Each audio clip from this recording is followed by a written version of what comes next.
Yo, what's up mga katis? Magandang hapon po sa ating lahat. Yan, grabe sobrang init po ng panahon. Ngayon po ay grabe lakas. Araw po ng linggo, December 31. Yan mga katis, update lang po tayo. So bago po matapos ang taon na to, ay ito po yung panghuling update natin dito po sa May Rojas Rotonda. At bago ang lahat ay shoutout ko lang po si Sir Vicente de la Cruz. Yan, mega shoutout. So di ko alam sir, kanano po so Ma'am Esperanza de la Cruz. Yan, so ay shoutout ko na rin si Ma'am Esperanza de la Cruz, si Joper, yung kanyang anak na nagtatrabaho dito sa Davao City mga cottage, si Sir Joper de la Cruz. Mega shoutout. At kay Sir Leopoldo Sonega, yan, mega shoutout kay Sir Cordoba. Yan, at kay mga cottage, yung vlogger na si Ronnie Lifestyle Bonsai TV. So paki-suporta po yan mga cottage, si Ronnie Lifestyle Bonsai TV. Yan, sana mag-hit na niya sa 2024 yung monetization mga cottage application, or yung mga cottage, yung mga kailanganin para sa pag-monetize ng YouTube channel. Yan. Kaya SG Vlogger din mga cottage, paki-support na rin. Yan. Grabe. Lakas. Yan. At kay Sir John Impasis mga cottage, mega shoutout sa iyo Sir John. Kay Ma'am Kumala Bryce. Yan, mega shoutout. So yun, dito tayo mga cottage at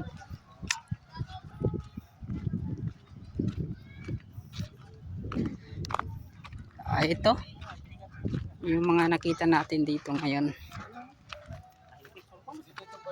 Boss, nga po, vlog ko vlog. Yan, shoutout day kina sir. Ayan mga cottage, so yung kanila nagawa dito. Ayan. So yung mga pagkuha na pala dito, yung pagsiminto nila para sa sidewalk. Pambidyo ka, magkiano red, ano mga otak ko to. So yun, doon banda mga cottage, so yung harang, yung mga pader ay parang papunta na po yan dito banda. So di nila alam dito banda ay pader pa ba na hollow blocks, or yung kalahating hollow blocks, or yung kalahati ay tawag niyan yung cyclone wire.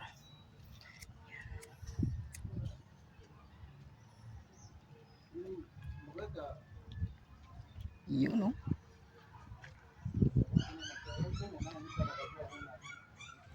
So napaka may trabaho boss, no? May trabaho ron? Wala ngayon, no? So balik sila sa mga tree. Picture tree, no? Yan.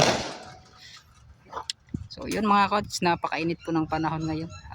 Yung wave deflector pala nasarado na lahat. Kompleto na po yung paggawa ng wave deflector dito sa Boulevard area, kasi yan lang talaga yung kulang para makompleto mga cottage. Dito yan sa May Rojas Rotonda. So bukas po ay magbabagong taon na 2024. So yan na po yung mga New Year's resolution po ninyo mga cottage. So sana po ay maganda pa rin yung mga tawag niyan mga cottage, yung papasok yung 2024 sa ating kanya-kanyang buhay, sa ating pamilya. Sana good health, yan, yun talaga yung importante. Yung investment natin, yung atin pong katawan, or tawag niyan yung good health siya mga cottage. Maganda po sa taong 2024. Yun. So yung paggawa nila, so dito sa sidewalk, yan, kunting-kunti na lang yan mga cottage. So mapoforma na po itong sidewalk, bike lane, yan. At saka tawag niyan yung para sa plant box, hati-hati po yan mga cottage dito, kaya po hindi na sa tingin ko hindi po yan nila ginawa kasi yun nga po yung equipments papasok pa yan dito kasi yun nga po may mga kinuha pa sila yan. So ngayon siguro mga by January masasarado na yan sa paggawa ng sidewalk na to. Yan. Dito malaking plant box yan, di yan mga cottage dito yan gagawin. Dito naman yung ito hulmaan po yan ng paggawa ng wave deflector. Yan. PAP segment. So, sa unahan na yan mga cottage. Kunti-kunti na lang talaga. At nabubuo na po itong Rojas Rotonda. Yan mga cottage. So, mga siguro mga 25 meters to 30 meters ata mga cottage. Doon banda. Dito ata yun. Ito yung huli. Ayan natin. Ayun. So dito mga cottage yung panghuling ginawa nila. Ayan.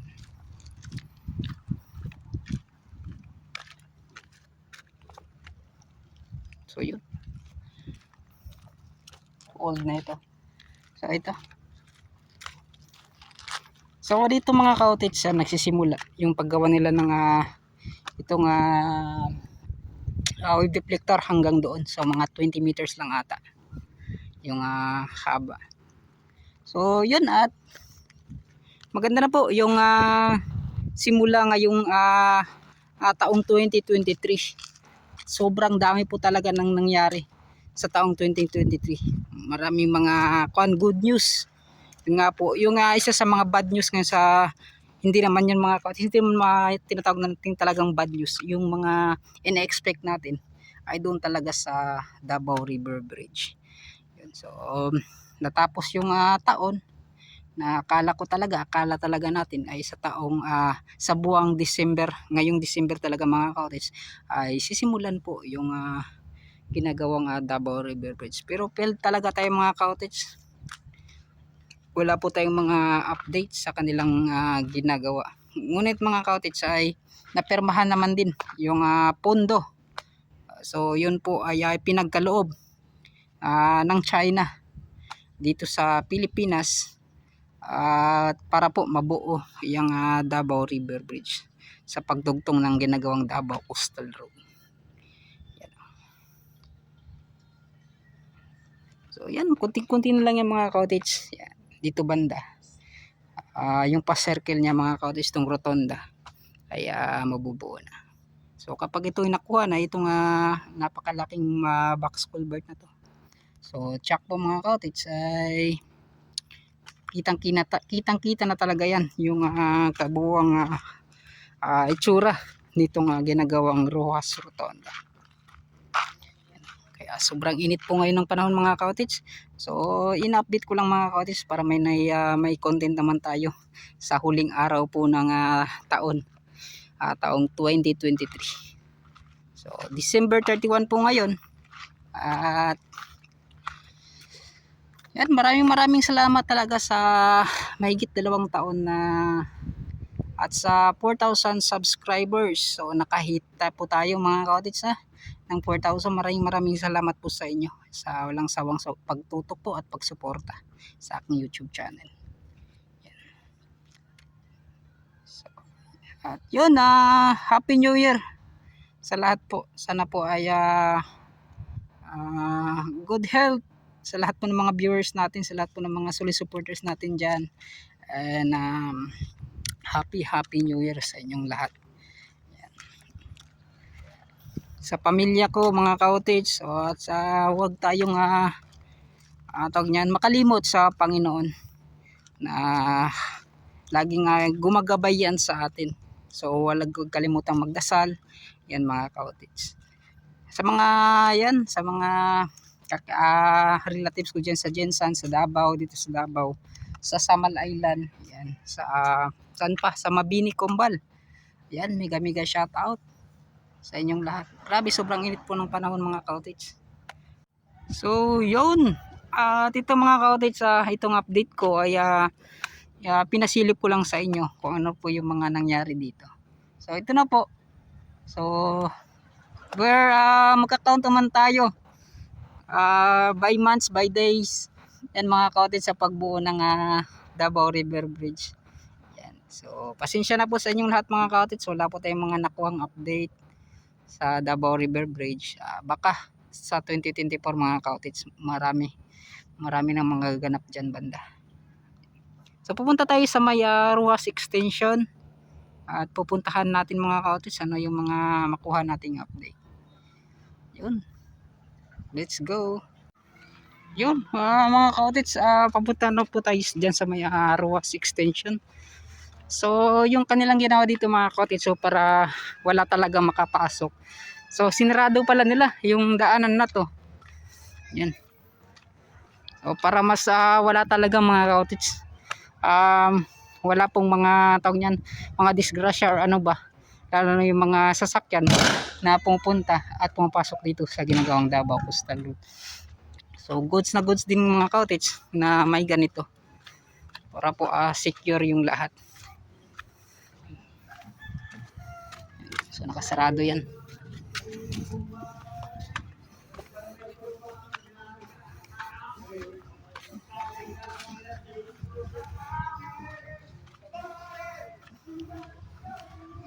So ito na nga po mga ka-cottage, sa sinimulan na pala nila yung paghukay dito sa kabila, kasi yun nga po sinirado na nga nila mga ka-cottage. Dati dito yung dumadaan yung mga ang tawag niyan, yung mga tubig kanal. So ngayon mga ka-cottage, dyan na sa natapos nilang box culvert. So yan, magtutuloy-tuloy na mga ka-cottage hanggang sa pagtagpo ng dalawang ginagawang malaking box culvert na to.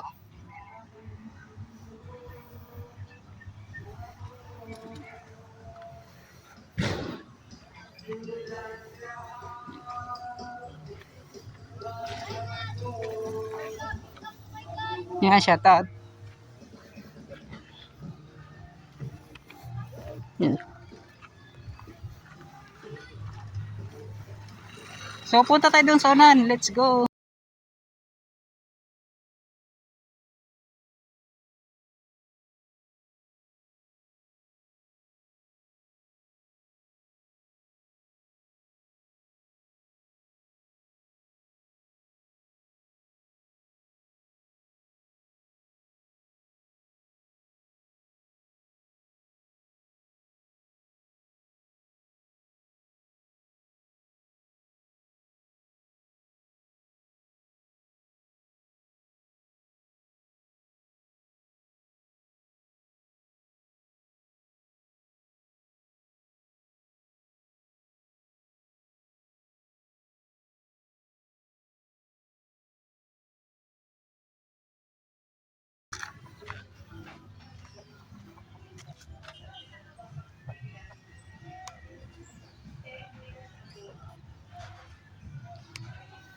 So yun mga ka-cottage, dito banda. Ayan.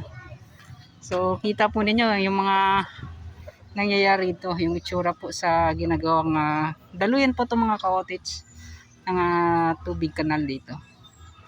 Ayan. So kasi nasa unang box culvert lang sila sa paggawa mga ka-cottage ng double barrel.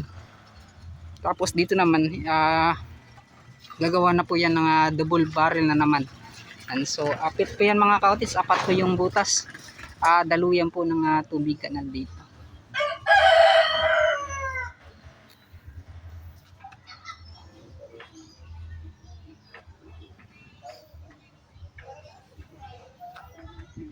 So yun, konti na lang mga ka-cottage dito banda, mga ilang bahay na lang, isa, dalawa, tatlo, apat. Yan mga ka-cottage sa isang area na to, sa isang mga kabahayan dito banda ay apat. So dito naman marami po mga ka-cottage. Merong mga 5, yan, 5 bahay mga ka-cottage. So sigurado January yan mga ka-cottage ay matatapos na po yung pagdidemolish nila dito sa mga kabahayan.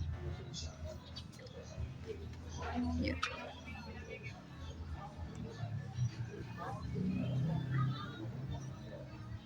So yun, punta tayo dito sa dulo na niya mga ka-outage.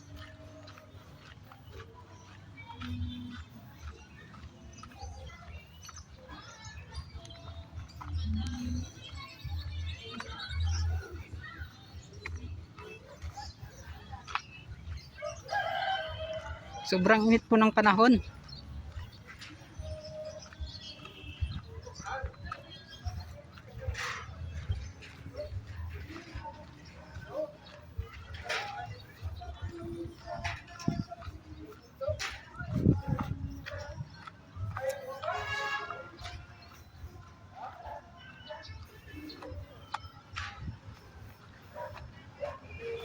So yun nga po mga ka-outage, so ganito pala kadami ng tubig kanal, oh. Hindi pa nga ito umuulan mga ka-outage. Yan. So nasa mga hindi po abot mga 1 metro ata mga ka-outage yung espasyo na lang sa tubig kanal para po maaapaw na. So parang goods din naman yan mga ka-outage.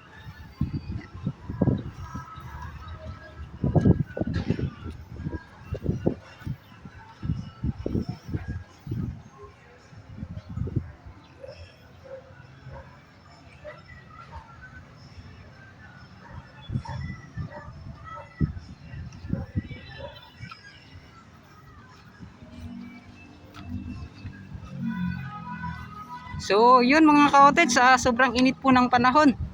At siguro dito ko na tatapusin yung pag-update natin.